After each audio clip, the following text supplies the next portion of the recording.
You are listening to Metal Girl Solid, one woman's journey through a series she knows nothing about. And yes, I am a woman, I have a deep voice, I know, calm down. Today, if all goes according to plan, this episode is going out on November the 17th, 2024, marking the 20th anniversary of Snake Eater. And the remake, Delta, should be released sometime soon as well. So I figured this was the perfect time to start this journey. And the journey we are about to embark upon together is one I hope you won't experience anywhere else. This won't just be someone recapping the events of these games or stumbling cluelessly through them. I hope that even those players with years of experience with Metal Gear Solid learn something new along the way. So the whole premise of this podcast is that I have somehow gone my entire life with no exposure to Metal Gear. I grew up in a gaming household, but it began with Nintendo and Sega, Super Mario and Sonic. Does anyone remember Altered Beast? It was so weird. Later we jumped to PlayStation and we never looked back. I grew up with Naughty Dog, Crash Bandicoot, Uncharted, and later The Last of Us. And there was a lot of Spyro. But there are so many games I've yet to play, I kind of stuck to my own little niche there. So I have never played any Silent Hill. I only played Resident Evil for the first time this year. So hey, maybe once we finish Metal Gear, there's a whole heap of other games that we can explore together.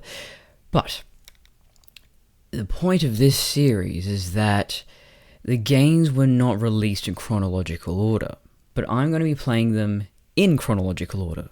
So that means the first game we begin with is Snake Eater. I only know Big Boss. I know the Big Boss saga. I don't know who Solid Snake is.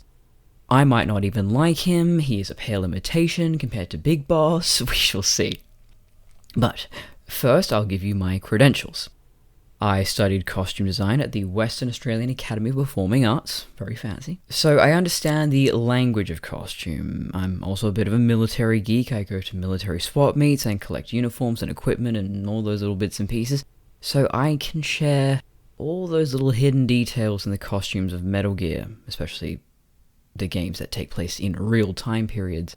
There is a lot being conveyed there just through how the characters are dressed.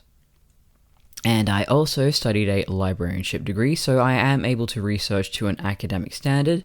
So I won't just be focusing on these games, but the real historical and political events that inspired them. I have read numerous biographies and memoirs from real soldiers and spies, all to help give us a greater sense of what it is to be a soldier, to be a spy. I've known of Hideo Kojima for a long time. The man, of course, has a reputation, but my only experience with his work was Death Stranding. That was my first Kojima game, and it is breathtaking. I know it has a mixed response, but the man essentially predicted COVID. He predicted a world lonely and isolated and quarantined. It was released at the end of 2019. So, I mean, this man predicted the future. Even he makes that joke. And for that reason, I am fascinated by this guy. And having played more of his games, I can see how much his finger is on the pulse.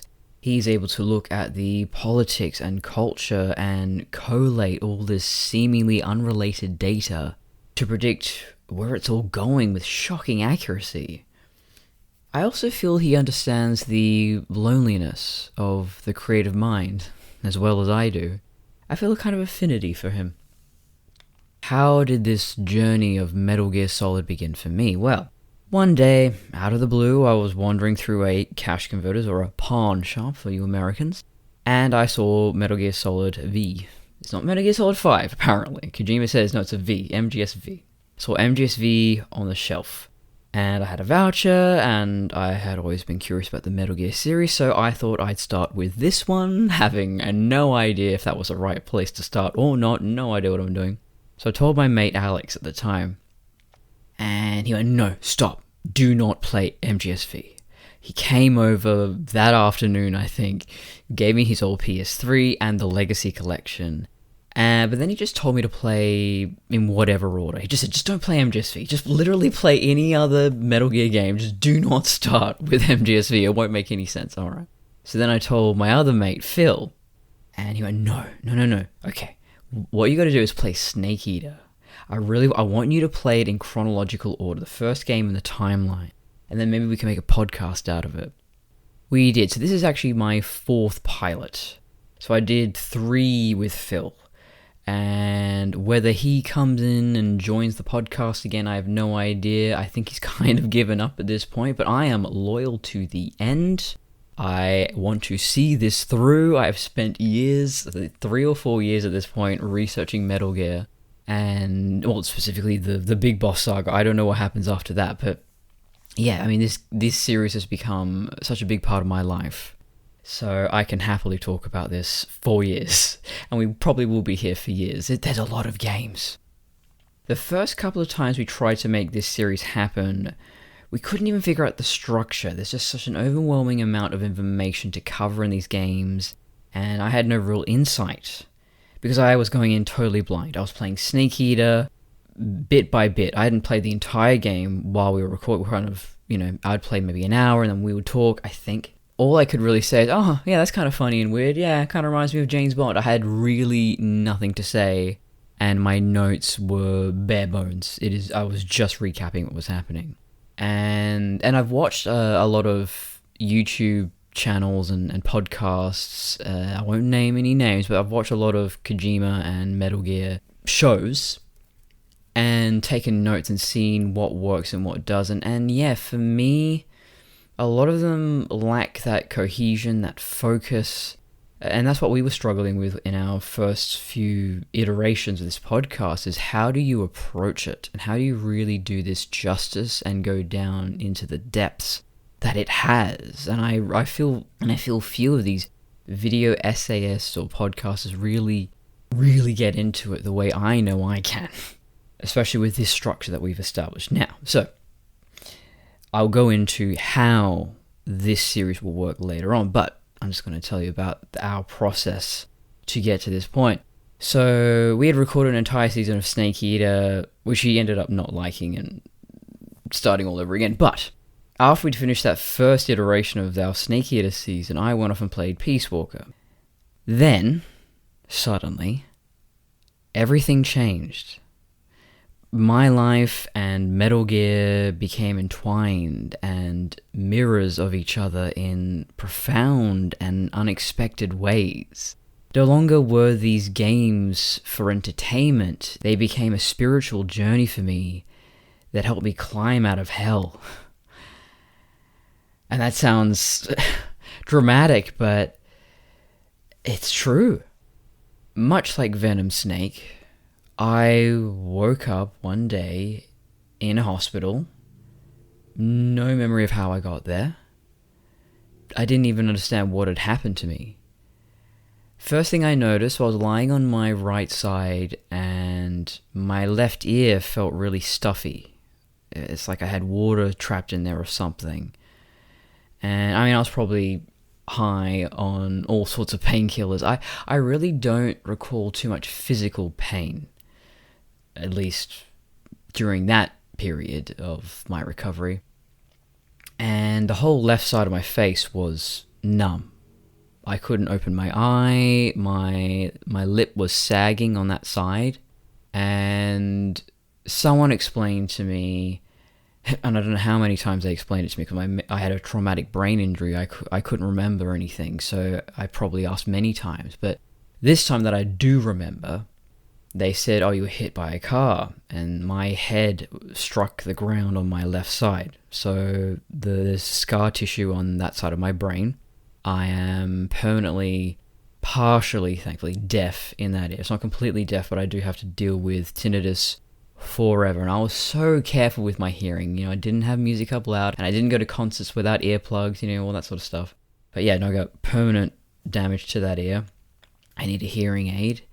And thankfully, they gave me steroids and the nerve damage mostly recovered, but I do still deal with intermittent ptosis in my left eye. So my vision is fine, but the eyelids droop from time to time. And that means I have to wear an eye patch, much like Big Boss, just to rest and reset the eye so that the eyelids will continue to function in sync with the right eye. I nearly lost my right leg. They put metal pins in there, and thankfully I didn't reject them, and my legs healed very well. So the Metal Gear is now inside of me. It's a very surreal experience, because I don't remember it happening. I still don't remember being hit by a car. Although I suddenly hate the color blue. I wonder if the car that hit me was blue. And I'd finished work, I was crossing the road, and yeah, some guy pulled out of a parking lot and hit me, and it was a hit and run. And he fled to Turkey. Interpol had to get involved and drag him back to Australia. A whole long story, and I'm still waiting for the insurance commission case to be finished so that I can get my payout. So that's been my life for the last few years, and it doesn't feel real.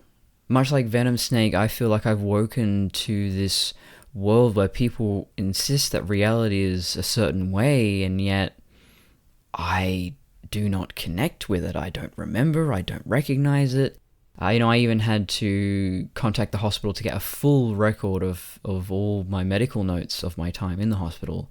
And it did sort of calm me down, but yeah, there's this part of me, it just doesn't sit right. It feels unreal. But anyway, while I was recovering at my mother's house, the only game I had installed on my laptop was MGSV, because I was ready to do the Phantom Pain season of the podcast. And MGSV was the most earth-shattering, mind-altering experience of my life. I spent all my time when I wasn't sleeping playing MGSV. I was racing to the end. In a strange way, I was hoping that I would find some kind of answers or catharsis for my own pain. And did I find it? Well, we're a long way from discussing MGSV. You'll have to wait and see.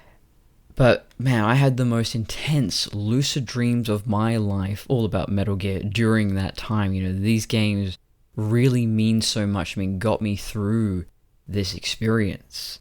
And, as far as I can tell, Kojima has never experienced anything too traumatic. He was a lonely kid, his father died when he was young, he nearly drowned once, but he's never experienced the kind of pain and trauma I have, or like a soldier has. But he seems to get it. He portrays it with such authenticity. And I wonder how he does it. I found immersing myself in Metal Gear and the stories of real soldiers helped me make sense of my own pain. You're left physically and mentally altered forever. For worse, but also for the better. I look upon this time as my baptism of pain. I feel that I am a better person. I can see what I can endure and survive, and it puts things into perspective. I am so much stronger than I thought I was capable of being. And yet at the same time, civilian life has become too dull, too safe. You're left adrift between worlds. You struggle to connect with your old life and regular people. And this is another thing I'm uniquely qualified to bring to this podcast. My experience of pain, and no, I haven't served in the military, but I think I have a comparable experience in a way. I have actually tried to join the Army Reserves. They rejected me on medical grounds, of course, which, fair enough. 2.5 years later, I'm still recovering. And, generally you're supposed to come back from war with PTSD. You're not supposed to go there with PTSD. But I wanted to join, not just to follow my hero Big Boss, but because there's this desire to get back to the danger. I feel the most calm in a crisis. It's the everyday life that makes me anxious. And because of Big Boss, I have also cut my hair into a mullet, which turns out to be the best haircut of my life. I have very thick curly hair, and I never knew what to do with it. I used to have very long, because it seemed to work, but no, just cut it short at the front, party in the back. Best decision of my life. Although it looks kind of 1940s vintage on me, so. And I made my eye patch to resemble his. I practice martial arts, which is Krav Maga and Judo, the martial arts styles most similar to CQC. I'm also into bodybuilding because you gotta look the part as well. So these games have had a profound influence on me. They are a part of me, of my everyday life. My work uniform even, I wear this green jumpsuit with the MSF patch, and I also have a green bomber jacket with the Diamond Dogs patch, and I get recognized sometimes. And I wear military boots, and yeah, I live Metal Gear every day. And it meant nothing to me when I started this podcast years ago. Now, as I live and breathe this. These games are a tremendous inspiration.